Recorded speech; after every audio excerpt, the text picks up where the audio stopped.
여기서 깊이 생각하셔야 됩니다.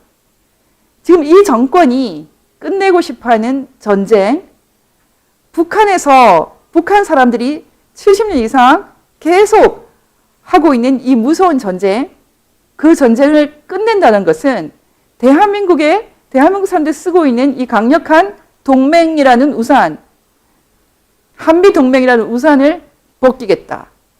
이런 뜻이죠. 이런 상황을 누가 심각하게 생각을 합니까? 누가? 한번 보십시오. 지금 한국에서 기독교를 믿는다는 사람들이 무슨 교회 총연합인가요? 이런 사람들이 6.25 전쟁 70주년 성명서를 내면서도 이렇게 말하고 있어요.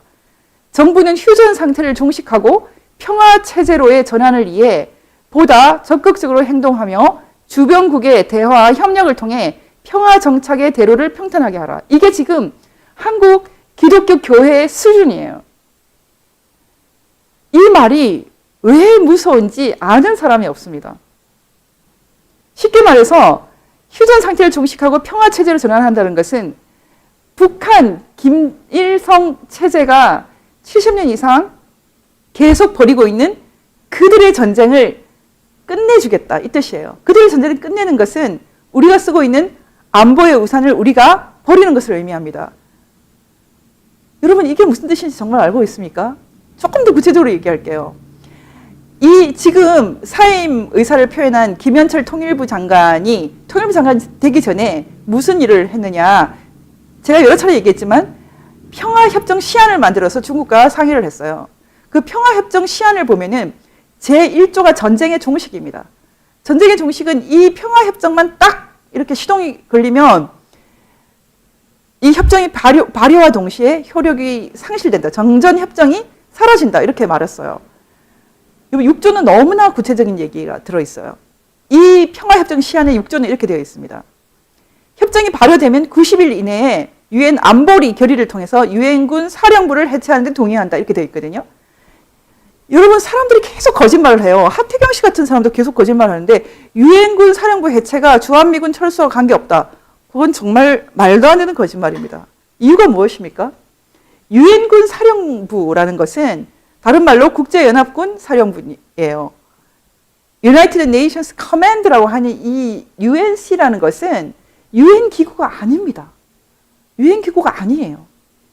UN 사령부를 UN 기구라고 생각하는 사람들은 세상을 모르는 거죠. UN 사령부라는 것은 사실은 UN과 상관이 없어요. 이것은 6.25 전쟁을 UN 깃발과 함께 자유의 승리로 확정하기 위해서 들어왔던 바로 그 UN 사령부를 말하는 것이고요. 지금은 UN 사령부가 주한미군입니다. 주한미군. UN 사령부를 해체한다는 것은 주한미군 해체와 같은 개념이에요. 어떤 미사유고로 설명해도 절대 속으시면 안 됩니다. 근데 저는 여러분에게 이 얘기를 하고 싶어요.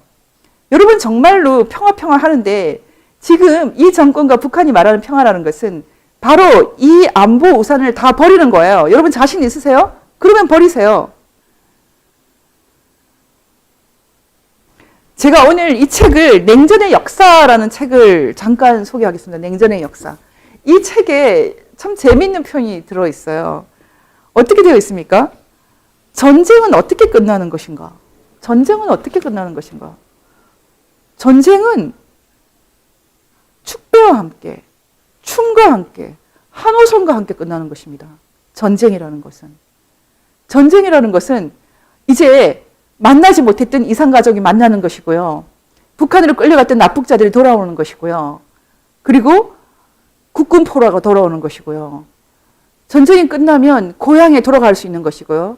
탈북자가 부모를 만날 수 있는 것이고요. 이산가족이 성묘를 갈 수 있는 것이에요. 전쟁은 이렇게 끝나야 한다. 환호, 악수, 춤, 축배, 그리고 희망과 함께. 독일에서 베를린 장벽이 무너졌을 때 연주를 했죠. 교향곡을 연주했죠. 전쟁은 그렇게 끝나는 거 아닙니까? 전쟁은 이렇게 끝나야 한다. 환호와 악수, 춤, 축배, 그리고 희망과 함께. 지금 평화협정 시안은 분명히 유엔사를 해체하겠다고 하는데 거기에 이산가족이 돌아온다고 되어 있습니까? 탈북자들이 부모를 만나러 갈 수 있다고 되어 있습니까? 그런데 무슨 평화예요? 거짓말을 하는 거죠, 거짓말을. 제가 지금 이 시간 이제 우리가 이 거짓말에 속으면 정말 끝장이라는 걸 다시 말하겠습니다. 안보부장은 볼턴이 하고 싶은 진정한 말은 이제 트럼프는 대통령 하면 안 돼, 이 뜻이 아니에요. 여러분, 볼턴이 그렇게 말한다고 해서 트럼프가 재선이 안 되고 그렇게 된다고 생각하십니까? 제가 말씀드렸지만 볼턴이 정치가 아니에요. 그냥 안보보좌관이에요. 안보의 측면에서만 얘기하는 것입니다. 가장 중요한 이 책의 미덕이라고 할까요? 이 책이 갖고 있는 가치는 한국에 경고하는 것입니다. 여러분, 이 냉전의 역사, 존 루이스 게디스라는 세계적인 냉전사의 대가가 쓴 이 책의 서문 일부를 제가 꼭 읽어드리고 싶어요. 이 책이 어떤 책인지 이 저자가 설명하면서 이런 말을 합니다. 이 책은 예일대학에서 학생들을 가르칠 때, 냉전을 가르칠 때 했던 얘기다. 그때 이렇게 표현되어 있어요. 한번 여러분 이 부분은 같이 읽었으면 좋겠습니다. 그들에게 냉전은, 예일대학 학생들에게 냉전은 이미 지나간 역사였으며 펠로폰네소스 전쟁과 별로 다르지 않았다.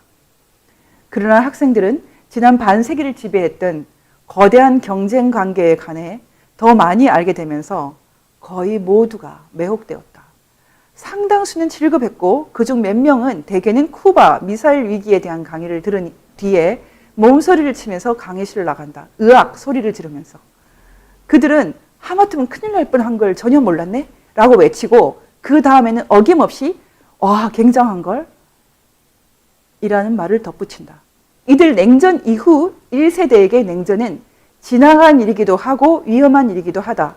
그들에게는 도대체 소련처럼 허약하고 무능하고 일시적인 것으로 드러난 국가를 두려워할 리가 있었을까 하는 의아스러움도 있었다. 그러나 학생들은 그들 스스로와 내게 질문한다. 우리는 도대체 어떻게 전쟁에서, 냉전에서 살아남았던 것인가? 여러분, 제가 이 책의 일부를 읽어드린 이유는 이것입니다. 여기는 미국이에요. 미국 사람들에게 냉전이 평화냐 전쟁이냐 물어보면 누가 전쟁이라고 말하겠습니까? 미국 사람들은 이 냉전기에 끝도 없는 전쟁을 했어요. 베트남에서, 한국에서, 그리고 쿠바 미사일 위기가 있었고요. 그리고 중남미에서 끝도 없는 전쟁을 했어요. 하지만 모두 바깥에서 한 것입니다. 바깥에서. 그래서 미국 사람들은 냉전기에도 끝도 없는 전쟁을 했지만 그것이 바깥에서 한 것이기 때문에 실감을 못했어요. 근데 여러분, 한국에서 냉전은 과연 평화롭게만 했습니까? 어땠습니까? 박정희 대통령을 암살하기 위해서 김신조가 청와대 뒷산을 내려왔죠. 그리고 1983년에 아웅산에서 우리나라 관료들과 대통령 죽을 뻔했죠. 대통령은 살았지만 그때 뛰어난 관료들이 많이 돌아가셨어요. 그것뿐입니까? 칼 858이 폭파되어서 수백 명이 죽었어요. 여러분, 한국에서 냉전이 평화인 적이 없습니다. 대통령 영부인이 북한 에이전트에 의해서 살해됐어요. 그것도 8.15 기념식에서. 지난 70년 내내 정말 셀 수 없는 도발이 있었고 셀 수 없는 열전이 있었거든요. 그런데 이 시대를 살아가는 사람들은 마치 아무 일도 없었던 것처럼, 지난 70년이 냉전이 그냥 평화였던 것처럼 그렇게 살아가고 있어요. 6.25 전쟁은 다 잊어버려라. 5.18만 기억하자. 5.18에 대해서 너무나 궁금한 게 많습니다. 근데 5.18이 자유민주주의를 위한 그런 운동이었어요? 지금 보니 그렇지가 않습니다. 5.18에 참여했고 큰 돈을 받았던 사람이 지금 북한 올라가서 지금 대남 방송하고 있죠. 5.18은 너무나 많은 혐의를 보여주고 있어요. 그런데 이런 5.18에 대해서 문제 제기만 해도 감옥에 넣겠답니다. 당신들은 6.25 전쟁에 대해서는 심지어 북침이라고도 얘기하지 않습니까? 심지어 수정주의라고도 하지 않습니까? 미국이 유도했다고도 말하지 않습니까? 정말 수백만의 이산가족과 수백만의 살상이 있었던 그 전쟁에 대해서는 그렇게 함부로 말하면서 왜 광주에 대해서는 성역으로 만들죠? 저는 이것도 결국은 공산주의자들의 선전선동의 다름 아니라고 생각을 합니다. 공산주의자들의 선전선동이야 이렇게 말하면 저 잡아놓을 것입니까? 그러면 법 만들기 전에 실컷 말해야 되겠네요. 헌법을 찢어버리는 거죠. 여러분들은 정말로 지금 이 정권이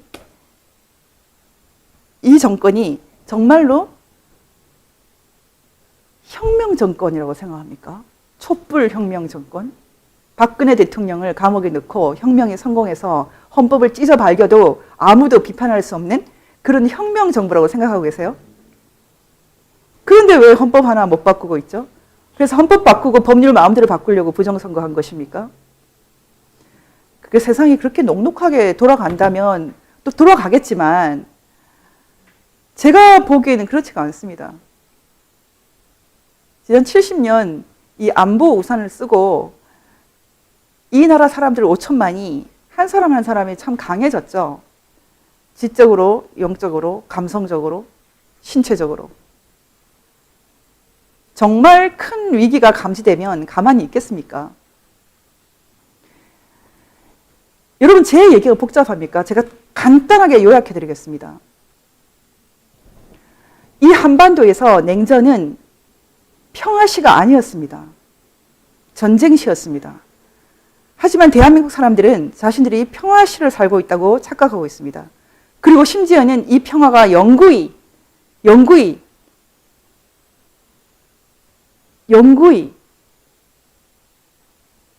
우리가 누릴 수 있는 그런 안전한 평화라고 생각합니다. 그래서 북한 사람들이 아우성을 치는 것, 북한 사람들도 자유를 누리겠다, 북한 사람들도 해방되겠다, 그런 소리 같은 것은 들리지도 않습니다. 어떻게 북한 인권 문제에 대해서 이렇게까지 짓밟을 수 있어요? 저는 이 정권은 악마 분단이라고 생각합니다. 반인도 범죄 협력자들이라고 생각합니다. 대한민국 지난 70년이 평화롭게 보이십니까? 평화 아니었어요. 전쟁이었어요. 다만 미국이라는 강력한 한미동맹 우산을 제공하는 우리의 좋은 친구가 있었죠. 그런데 지금 이 정권이 트럼프를 속여서 마치 우리도 한미동맹의 우산을 벗고 그러면 북한도 핵을 포기하겠다 이렇게 말하거든요. 여러분, 북한이 핵을 포기하겠습니까? 북한이 핵을 포기하겠어요? 가능성이 없죠. 이게 결론입니다. 지금 이 정권은 천지를 모르고 깨춤을 추고 있고요. 김정은과 트럼프는 무슨 일이 벌어지고 있는지 정확하게 알고 있는 겁니다. 볼튼 보좌관은 기본적으로 트럼프를 비판하고 있는 것처럼 보이지만 사실은 문재인 정권을 비판하고 있다고 저는 생각합니다. 도널드 전 트럼프가 한국에 와서 이런 말을 했어요. 북한은 당신의 할아버지 김일성이가 그렸던 낙원이 아니다. 누구도 가서는 안 되는 지옥이다. 김정은 위원장이 자행한 하나님과 인간에 대한 모든 범죄에도 불구하고 우리는 북한에 훨씬 나은 미래를 제공할 준비가 되어 있다. 2017년 11월에 트럼프가 이 연설을 했어요. 어쩌면 볼턴과 트럼프의 차이는 이 연설에도 있습니다. 볼턴이 이 연설을 할 수가 없죠. 트럼프는 할 수가 있죠. 트럼프에 대해서 너무 단순하게 접근하지 말자. 트럼프가 정말 사익과 정권 재창출? 이런 것만 관심 있다고 생각한다면 우리가 오판할 수 있다. 오히려 트럼프에 대해서 우리가 오늘 생각해 볼 수 있는 것은 한국에 대해서 어쩌면 물론 경고가 있어요. 한국 사람들 이 안일한 평화에 대해서 분명 경고가 있어요. 하지만 다른 경고는 이제 당신들 스스로 당신들 안보 문제를 좀 책임을 져라. 이런 경고일 수도 있습니다. 그렇다고 해서 트럼프가 무책임하게 행동할 것 같지는 않아요. 그래서 저는 이건 순전히 제 생각이지만 트럼프가 재선이 된다면 정말 트럼프 방식의 진정한 의미에서 현상 타파를 가지고 올 것입니다. 지금 한국에서 일어나고 있는 많은 사건들이 주사파 정권이 적화 통일을 하려고 한다. 이런 식의 말을 하는 분도 있지만 사실은 솔직한 그들의 속내는 저가 통일이 아닙니다. 지금 좌익들이 저가 통일을 하려고 한다고 생각하면 계속 헷갈리는 일이 벌어집니다. 정확하게 말하면 지금 이 평화, 한국 사람들이 평화를 유지시켜주겠다 하면은 표를 마구 던져주기 때문에 이 평화를 누리게 해주겠다. 다른 말로 하면은 현상 유지를 시켜주겠다. 스테이터스 큐어 파워라고 그러죠. 이걸 현상 유지를 시켜주겠다. 그리고 북한은 언제나 현상을 타파하려고 했어요. 그게 전쟁이든 무엇이든. 현상을 유지하려고 하는 세력과 현상 타파하려는 세력 간의 싸움입니다. 지금 우파 내에서도 어떤 사안이 되면, 심각한 사안이 되면 계속해서 서로 분열이 일어나요. 당장 탄핵에 대해서도 그랬습니다. 지금 부정선거에 대해서도 마찬가지예요. 부정선거든 탄핵이든 그런 것들은 모두 사실은 현상 유지를 위한 술책이었거든요. 그러니 좌익이든 우익이든 다 하나가 되는 거예요. 현상 유지를 바라는 사람들은 박근혜 대통령이 개성을 닫아버리고 그리고 북한 동포들에게 자유를 찾아서 언제든지 오라고 얘기를 하는 것이 두려운 거예요. 박근혜 대통령이 은근히 강한 현상 타파를 드라이브했기 때문에 통진당을 무너뜨리고 개성을 닫고 북한의 현금줄을 끊어버리고 이명박 대통령도 하지 않았던 강력한 현상 타파 자유통일 기반을 닦았기 때문에 박근혜 대통령의 이런 현상 타파적인 리비전이라고 하죠. 리비저니스트 파워라고 그러죠. 박근혜 대통령은 엄격하게 말해서 엔타이 스테이터스 큐어, 현상 유지 반대 세력이었어요. 박근혜라는 사람이 연구 대상입니다. 절대로 간단한 사람이 아니에요. 다른 모든 것은 다 그냥 봐주지만 어떤 엄격한 잣대에서 이분은 사실은 북한 사람들에게도 자유가 해방이 오기를 바라는 진정한 의미에서 현상 타파를 주도한 지도자였습니다. 이분을 소위 우파, 보수라고 하는 사람들이 좌익들과 짜고 탄핵을 시켰죠. 다른 말로 하면 모두 현상 유지파입니다. 스테이터스 큐어 파워입니다. 굉장히 추해요. 저는 지금 부정선거 다 까고 드러내 봤더니 아닐 수 있어. 뭐 아니면 어떻습니까? 아니면 좋죠? 그런데 왜 파헤치는 걸 반대해요? 현상이 타파되는 것이 싫기 때문 아닙니까? 어떤 경우에도 현상이 유지되기 바라기 때문 아닙니까? 지금 2달이 지났어요. 선거를 한 지 2달 반 이제 돼 갑니다. 그런데 지금 재검표를 못하고 있지 않아요? 이거 자체가 이상한 일이죠. 선관위에서 가장 쉽게 부정선거 없다는 것을 입증하는 방법은 보여주는 겁니다. 이거 봐봐. 똑같잖아, 표. 제가 선관위를 맡고 있다면 이런 얼간이들 무슨 부정이 있어? 저는 바로 그 다음 날 보여주겠습니다. 자신이 있으면. 지금 2달이 갔어요. 이걸 누가 맡고 있습니까? 우파들이 많이 맡고 있잖아요. 현상 유지를 바라는 사람들. 기득권을 유지하고 싶은 사람들. 우리는 현상 타파를 바랍니다. 우리는 이 전쟁이 진정으로 끝나길 바랍니다. 북한 사람들에게도 자유, 평화, 진정한 자유가 오기를 바라요. 그렇게 끝나야지 전쟁이 축배를 들 수 있는 환희의 전쟁이 되는 것 아닙니까? 지금 김정은하고 손잡고 대충 전쟁 끝내자, 종전선언하자, 유엔사 해체하고 미군 철수시키자. 그렇게 하면 전쟁 끝납니까? 그럼 이산가족이 가족을 만나러 갈 수 있고요. 그리고 탈북자들이 부모를 만날 수 있고요. 국군포로가 돌아옵니까? 진정한 제뉴인 이슈, 진정한 갈등이 해결되지 않는 전쟁, 종전, 그런 건 종전이 아닙니다. 거짓말입니다. 가짜 혁명가들 이제 정신 좀 차리세요. 당신들 그 가짜 혁명가들 때문에 지금 한국이 엉망진창이 됐고 세계적인 부끄러움 속에 지금 우리가 이렇게 얼굴을 들을 수 없는 지경에 처해 있습니다.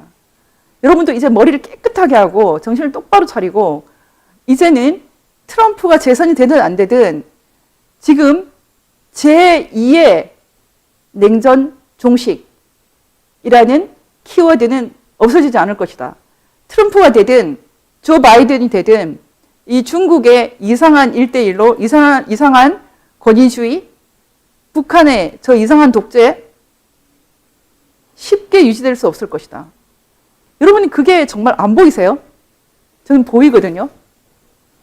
오늘의 결론은 이렇게 하겠습니다. 혁명가라서 헌법을 쉽게 찢어서 없애버릴 수 있습니까? 그래서 헌법이 제공하는 가장 위대한 기본권인 선거제도도 그냥 찢어서 없애버릴 수 있습니까? 그리고 지금 한국 사람들 내면 속에 있는 이 태평성대를 계속 누리고 싶은 그런 이 무사안일, 평화 유지시켜준다 그러면 무조건 표 던져주는 이 무사안일에 의지해서 당신들의 이런 반역적인 행동들이 정당화될 수 있다고 생각하십니까? 제가 생각할 때는 끝났는데요. 정리를 해야 됩니다. 볼턴과 트럼프가 제가 역할을 분담하고 있다고 말했는데 트럼프는 쉽게 말하면 정치를 하고 있고 볼턴은 안보를 하고 있습니다. 트럼프의 정치는 실패하지 않았습니다. 왜냐하면 안보보좌관을 다 매파를 썼거든요. 지금 트럼프는 새로운 시대를 향해 갈 것입니다. 트럼프가 재선이 되든 안 되든 이미 지난 트럼프 시대의 실험은 사실은 다 과거가 되었거든요. 이제 모두가 현실로 돌아왔어요. 문재인 정권은 진정한 의미의 비핵화 없이는 북한을 도울 수 없다는 것을 알게 되었고요. 김정은은 진정한 의미의 비핵화 없이는 더 이상 받아낼 수 없다는 것도 알게 됐어요. 저는 한국의 보통 사람들이 이제 이 태평성대가 계속 진행될 것이라는 스스로를 속이는 생각에서 벗어나야 된다고 생각합니다. 이제 여러분들은 당신들이 누렸던 그 평화를 아들과 손자에게 줄 수 없을 수도 있습니다. 진정한 의미에서 강력한 동맹과 강력한 자유민주주의에 대한 확신이 없이 이 극동에서 우리가 공산화되지 않고 중국화되지 않고 북한화되지 않고 살아나갈 길이 없습니다. 망상에 젖어 있는 이 정치 세력들 어떤 방식으로든 모두 다 망상에서 빠져나오길 바라고요. 빠져나오는 가장 쉬운 방법은 국민들이 각성되는 것입니다. 오늘은 여기에서 마치겠습니다. 감사합니다.